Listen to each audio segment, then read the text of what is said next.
গতবার ফেল আর এবার একদিনও ক্লাসে উপস্থিত নেই, অতএব এবার আর পরীক্ষায় বসতে পারবেন না। এক ছাত্রের বিরুদ্ধে এই বিধান শিলিগুড়ির একটি বেসরকারি ইঞ্জিনিয়ারিং কলেজ কর্তৃপক্ষের। আর এতে বিক্ষোভ, ঘেরাও, ভাঙচুর, কলেজে আগুন লাগানোর চেষ্টার অভিযোগ। বৃহস্পতিবার রাতে কলেজের অধ্যক্ষকে ঘেরাও করে বিক্ষোভ দেখাতে থাকেন ওই ছাত্রের পরিবারের লোকেরা। ভিড় জমান বহিরাগতরাও। কলেজ কর্তৃপক্ষের অভিযোগ, কলেজে ব্যাপক ভাঙচুর চালান তাঁরা, এমনকি আগুন লাগিয়ে দেওয়ারও চেষ্টা করা হয়। পুলিশ আসার আগে অবশ্য বিক্ষোভকারীরা পালিয়ে যান। ঘটনার জেরে শুক্রবার থেকে কলেজে অনির্দিষ্টকালের জন্য ছুটি ঘোষণা করে দেওয়া হয়েছে। কলেজ কর্তৃপক্ষের অভিযোগ, পুলিশ আগে এলে এই পরিস্থিতি তৈরি হতো না। কলেজে যান উত্তরবঙ্গ উন্নয়ন মন্ত্রী গৌতম দেব। কোনোভাবেই শিক্ষাক্ষেত্রে এ ধরনের গন্ডগোল বরদাস্ত করা হবে না বলে সাফ জানিয়ে দিয়েছেন তিনি।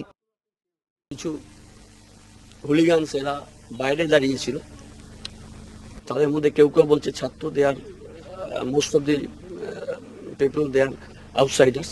কিছু কথাকার আমি বলতে পারবো না। এই অন্ধকারের মধ্যে পুলিশ আছে, সব আছে, কিন্তু তার মধ্যে তারা যেভাবে শাউটিং ইত্যাদি করছিল, আমাদের সরকার এই ইনসিডেন্ট আমরা রুখবো, আমরা করতে দেব না। এদিকে অভিযুক্ত ছাত্র তার পরিবারের লোকেদের বিরুদ্ধে থানায় অভিযোগ দায়ের করেছে কলেজ কর্তৃপক্ষ। অভিযুক্ত ছাত্রের কোনো খোঁজ পায়নি পুলিশ। সনদ ঝার রিপোর্ট, এবিপি আনন্দ, শিলিগুড়ি।